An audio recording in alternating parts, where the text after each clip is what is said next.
tikrųjų Klaipėdos baterijų pradžia yra neatsiejama nuo pačio miesto okupacijos. 1939 m. kovo 22 dieną 23:55 tarptautiniu susitarimu šis miestas buvo perduotas iš Lietuvos Respublikos Vokietijos rankom. Jau sekančią dieną, tai yra kovo 23, į miestą atvyksta Adolfas Hitleris ir iš Didžiojo teatro balkono pasako savo žymėją kalbą. Kalba buvo padėkota memeliečiams už ištikimybę didžiajam Vokietijos reichui, taip pat buvo pažadėta, kad Klaipėda daugiau niekada nebus išplėšta iš Vokietijos teritorijos. Die man im tiefsten Frieden überfallen und vom Reich weggerissen hat, schlimmer behandelt werden als im normalen Staat und Verbrecher. Jau tą patį mėnesį buvo pradėta ruoštis baterijų statyboms, pradėtos ruošti statybinės aikštelės, taip pat atvežtos ir statybinės medžiagos į statybų aikšteles. Šios darbus atliko 5-asis artilerijos divizionas. Jis čia pabuvo praktiškai mėnesį, vėliau čia ateina 7-asis artilerijos divizionas, kuris jau pradeda savo statybas. Tai šio diviziono atvykimą į baterijų statybų aikšteles taip pat užfiksavo ir Lietuvos kariuomenės šnipai.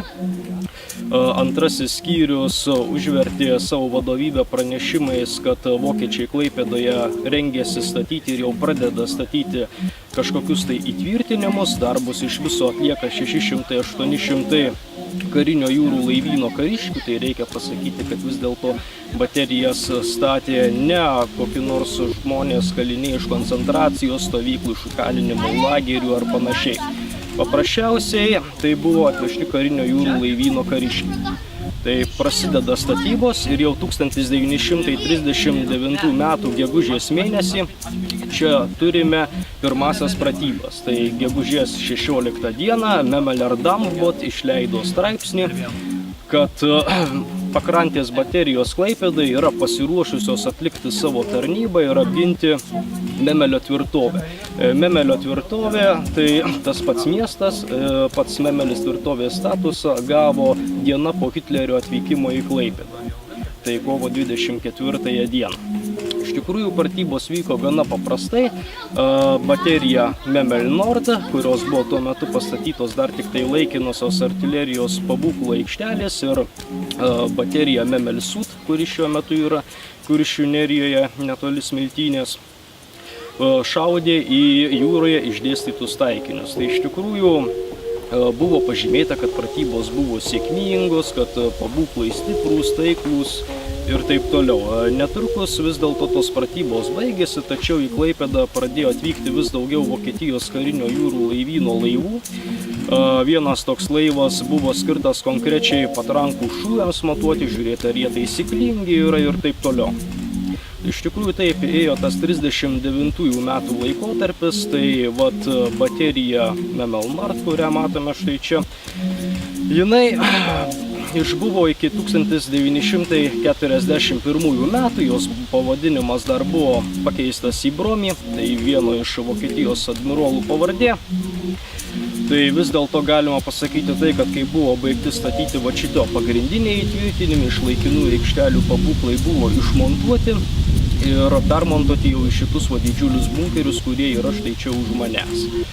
Tai taip įvyko su baterija Memel Nord, tuo tarpu kita jūrinė jau minėta baterija Memel Sud niekada taip ir nesitransformavo. 41 metais pabūklai buvo paprasčiausiai išmontuojami ir jau visą netgi ateinantį antrąjį pasaulinį karą baterija prastovėjo be pabūklų, be savo kariškių ir be nieko. Tai realiai situacija su jūrinėm baterijom yra tokia. Vis dėlto aplink Klaipėdą buvo pastatytos ne vien tik tai jūrinės baterijos, kaip Memel Nord arba Memel Sud, buvo statomos ir priešlėktuvinės baterijos. Tai turbūt miestelėnų bene geriausiai žinoma tokia baterija yra pastatyta Melnragėje, šiuo metu jau jinai yra išplauta Baltijos jūros bangų. Taip pat lygiai tokios pačios baterijos stovėjo Tauralaukėje, Lioliuose, Gedminuose, dabartiniam Klaipėdos Kranų įmonės teritorijoje. Taip pat ateinam iki Kuršių nerijos. Kuršių nerija yra savotiškas gamtinis reiškinys, analogų iš tikrųjų netiek jau daug. ten taip pat buvo statomos baterijos. Tai vat jūrinė baterija, jau minėjau, buvo pastatyta Memelsų. Taip pat statytos dar ir tuo metu 39 metais priešlėktuvinės baterijos. Tai priešlėktuvinė baterija, pati pirmoji, kuri eina nuo šiaurės į pietus Kuršių nerijoje, tai vadinosi Seastrand. Tai iš tikrųjų tuo metu visose šitose priešlėktuvinėse baterijose buvo sumontuoti 88 mm pabūklai SKC-30, jų nereikia painioti su legendiniais priešlėktuviniais vokiečių flakais 88 mm. Taip pat buvo pastatyta dar viena baterija Kuršių nerijoje visai netoli, vadinamos Kiaulės nugaros. Tai dirbtinė sala, iš tikrųjų apie ją galima pasakyti taip, kad nuo šitos Kiaulės nugaros salos savo pavadinimą gavo ir pati baterija, kuri vadinosi Schweinrücken. Tai Schweinrücken tai Kiaulės nugara išvertus būtų. Tai vat visur priešlėktuviniai pabūklai buvo vienodi, vis dėlto artėjo karas ir ilgainiui Lietuva buvo okupuota Sovietų sąjungos ir Vokietijos bei Sovietų sąjungos susidūrimas tapo nebeišvengiamas. Nereikia pamiršti ir to, kad 39 metų rugsėjo mėnesį Vokietija Memeliui taip pat suteikė išskirtinį vaidmenį. Tai iš dalies Memelis tapo konkrečiai tų kariškių, kurie netrukus smogė Lenkijai treniravimosi stovykla. Kariškiai paprasčiausiai buvo susodinti į laivus ir jau iškeliavo į Lenkiją. Tai čia toks trumpas akibrokštas. Vis dėlto atėjo karas ilgainiui su Sovietų sąjunga. Su Sovietų sąjungai prasidėjus kariniam konfliktui 41 metų birželio 22 dieną Baltijos karinio jūrų laivyno vadovybė davė įsakymą 51 torpedinių bombonešių eskadriliai tučtuojau skristi ir bombarduoti Klaipėdą. Tai bombardavimas vis dėlto įvyko. Dalis pastatų prie dabartinio senojo turgaus buvo sugriauta, tačiau reiktų pasakyti, kad milžiniškų nuostolių šitie bombardavimai karo pradžioje vis dėlto nepadarė. Nepaisant to, karinio jūrų laivyno vadovybei grįžę lakūnai papasakojo, kad galima sakyti, jog Klaipėdos miestas yra nušluotas nuo žemės paviršiaus. Tai iš tikrųjų taip toli gražu nebuvo. Memelis ir toliau išliko savo vietoje, ten, kur ir buvo anksčiau. Taip pat lakūnai paminėjo ir priešlėktuvinės baterijas, kurios tuo metu veikė. Nepaisant šito, ilgainiui frontas tolėjo, Sovietų sąjunga patirdama fronte pralaimėjimus turėjo atitraukti Raudonąją armiją į rytus, vokiečiai žygiavo į vakarus ir visas frontas nuėjo tolyn. Todėl prie Klaipėdos daugiau po bombardavimų jokių karinių susirėmimų pradiniam Vokietijos ir Sovietų sąjungos karo etape nebuvo. Tačiau laikai keitėsi, vokiečių armija vietoj to, kad suduotų pagrindinį smūgį į Maskvą, kas atitiko tuometinę Blitzkriego taktiką, jai buvo duotas visai kitas įsakymas, pats Hitleris išsakė, kad generolai čia nieko nesupranta iš tikrųjų ir reikia išskleisti savo pajėgas. Viena šaka turėjo pulti tuometinį Leningradą, šiandien taip Sankt Peterburgas, kita Maskva, o dar kita Stalingradą, tai dabartinis Volgogradas. Iš tikrųjų, kaip žinom, Sankt Peterburgo dabartinio apsupimas baigėsi nesėkme. Vokiečiai turėjo galų gale atsitraukti, prie Stalingrado taip pat vokiečių didelės pajėgos buvo sutriuškintos, o Maskvos vokiečiai dėjo tik tai paskutinio autobusų stotelę. Tai vokiečių kariuomenė atsitraukė. Prie Kursko vokiečiam buvo dar įsižiebus viena kibirkštėlė pasiekti pergalę, tačiau vis dėlto po Kursko mūšio, kurį lydėjo tiek vienos, tiek kitos pusės milžiniški nuostoliai, ta kibirkštėlė galutinai užgeso ir Raudonoji armija pradėjo judėti į vakarus. Praktiškai nesustabdomai. 44 metais Raudonoji armija jau įžengė į Lietuvos teritoriją. Ir galima tai pasakyti, kad realiai kautynėse su vokiečiais jie perėjo per vokiečių gyvybę kaip įkaitintas peilis per sviestą. Vokiečiai patyrė daugybę skaudžių pralaimėjimų, dauguma miestų buvo prarasti, tačiau prie Memelio iškilo didelių problemų. Tai kodėl vis dėlto atsirado tos problemos, tai atsirado iš dalies du pagrindiniai scenarijai, dėl ko šitą atsirado. Tai pirmas dėl to, kad yra pastatytos tokios pakrantės gynybos ir priešlėktuvinės baterijos. Kitas dalykas, kad tuo metu Baltijos jūrai lūkuriavo kreiseriai Princas Eugenijus ir Liudzelas. Tai Sovietų sąjunga tokių karinių galimybių tuo metu šiame krašte neturėjo. Vis dėlto reikia papasakoti apie pačią pradžią, kaip vis dėlto nutiko su tom baterijom. Tai kai vokiečiai pamatė, kad jau Sovietų sąjungos puolimas yra neišvengiamas, jie paprasčiausiai pradėjo vėl fortifikuoti šitą kraštą. Klaipėdai 44 metais netgi buvo pastatyta nauja baterija, Kuršių nerijai, vadinosi Hiršvais, buvo ginkluota 350 mm jūriniais pabūklais SKC 28.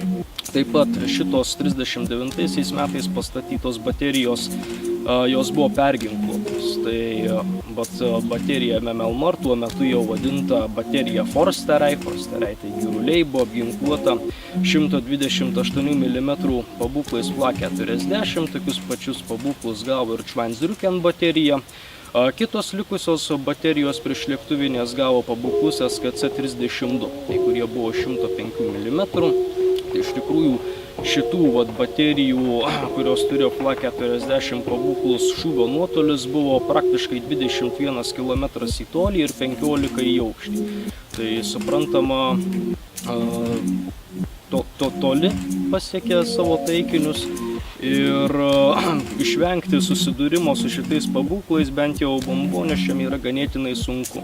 Taip pat aplink šitas baterijas buvo pastatytos ir mažosios priešlėktuvinės baterijos, kurios buvo skirtos kovai su žemai skrendančiais taikiniais, su tokiais kaip naikintuvai.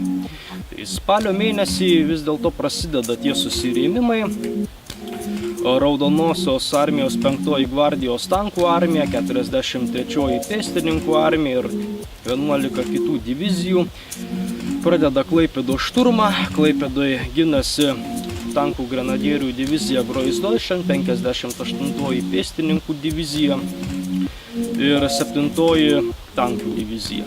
Tai vis dėlto koks iš viso šito išėjo rezultatas, tai galima pasakyti taip, kad po mūšio, kuris baigėsi spalio 23 dieną, 5 gvardijos tankų armija turėjo būti performuota, nes jos nuostoliai buvo milžiniški, taip pat nuostoliai buvo labai didžiuliai ir kitose raudonosios armijos daliniuose. Reikia taip pat pasakyti, kad vokiečių kariškiai taip pat patyrė didžiulių nuostolių. Tankų grenadierių divizijos Groisdeutschland daliniai neteko 60% savo kariškių, 58 pėstininkų divizija taip pat neteko 60% savo kariškių, o 7 tankų divizijos liko tankų pulkas. Ganėtinai mažai, nepaisant to iš vokiečių pusės čia buvęs 502 sunkiųjų tankų batalionas savo tankų prarado praktiškai tik tai vieną. Ne visiems taip pasiseka, galima sakyti. Tai toliau sausio mėnesis ateina. Kadangi spalį nepavyko Memelio užimti, Memelis tapo labiausiai ir ilgiausiai išsilaikiusių Vokietijos miestų per visą antrąjį pasaulinį karą, tai yra 115 dienų. Iš tikrųjų rekordas iš vokiečių pusės. Tačiau nepaisant to situacija, kuo toliau, tuo labiau blogėjo. Kuršas buvo atkirstas, Klaipėda visiškai apsupta. Iš Prūsijos į pagalbą bandžiusi eiti tankų parašiutininkų divizija Hermanas Geringas buvo sumušta ir atstumta. Todėl šitas Klaipėdos placdarmas ir baterijos liko vienos. Tai vis dėlto sausio mėnesį pasimatė galutinai, kad situacija be išeities. Taip pat buvo sužinota, kad sovietai rengia naują galingą puolimą. Ir sausio 25 dieną buvo pradėta karinių dalinių evakuacija. Tai būtent šią dieną baterijos Gottshofen vadas Bernardas Špierlichas paminėjo, kad iki šios dienos iš jo baterijos, tai galima sakyti 123 žmonių, nebuvo žuvęs dar nei vienas kariškis. iš tikrųjų skaičiai ganėtinai įspūdingi, jeigu taip imtume kitų pajėgų nuostolius. Kas sunaikino dalį Klaipėdos baterijų, sunku pasakyti, vis dėlto atsižvelgiant į tai, kad patys vokiečiai susprogdino pabūklus, prožektorius ir visą kitą įrangą, greičiausiai, kad dalį bunkerių susprogdino patys Vokietijos kariškiai. Tai čia baterijoje Memel Nord taip pat turime pusę susprogdinto pietinio artilerijos bloko. Smiltynėje baterijoje Systrand buvo susprogdinta praktiškai visa baterija, liko tik tai viena pabūklo aikštelė ir tolimačio aikštelė. Kitos baterijos taip pat daugiau mažiau buvo apsprogdintos, tačiau ganėtinai mažai nukentėjo, taip galima palyginti. Todėl išliko ir iki šių dienų. Pasibaigus Antrajam pasauliniam karui, baterijos taip pat nebuvo numestos šalin, kadangi Sovietų sąjunga ir Jungtinės Amerikos valstijos pradėjo vadinamąjį šaltąjį karą. Tai kitaip tariant, kas turės daugiau ginklų, tas ir stipresnis, tas ir geresnis. Tai Sovietų sąjunga išnaudojo ir vokiečių paliktą infrastruktūrą. Pavyzdžiui, štai šitoj baterijoje Memel Nord buvo įkurta tokia 479 Baltijos karinio jūrų laivyno baterija. Ją aptarnavo lygiai toks pat dalinys, kuris aptarnavo ir artilerijos baterijas prie Liepojos. Taigi mes su Liepoja taip pat turim kažką bendro. Kiti bunkeriai nebuvo panaudoti artilerijos baterijom, tačiau jie veikia kaip sandėliai. Išimtis galbūt būtų tik tai Tauralaukio artilerijos baterija, nes Tauralaukio visiškai susprogdinta, jos šiandien likus tik tai viena aikštelė.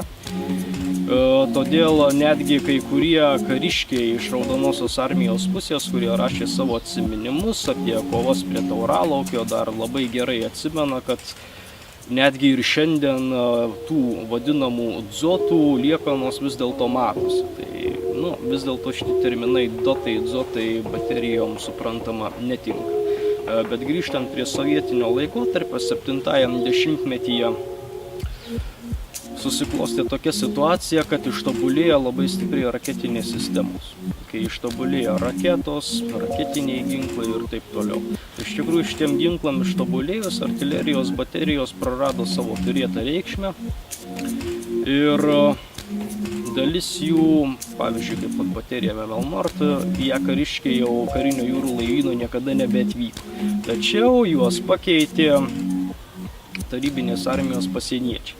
Tai pasieniečiai šiuose bunkeriuose išliko iki 1990 metų. Yra netgi iki šiandien išlikusios jų nuotraukos 90 metais darytos. Vis dėlto žlugus SSSR šitos baterijos tapo jau niekam nebereikalingos, jos buvo visiškai apleistos. Čia gyveno neasocialūs asmenys ir tik tai 2008 metais Pajūrio regioninis parkas nusprendė, kad reikia šitą situaciją pakeisti. Ilgainiui atsirado entuziastų, kurie pradėjo užsiimti bunkerių, pradėjo įtvarkyti, kurti ekspozicijas ir matome tai, ką turime šiandien.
Thank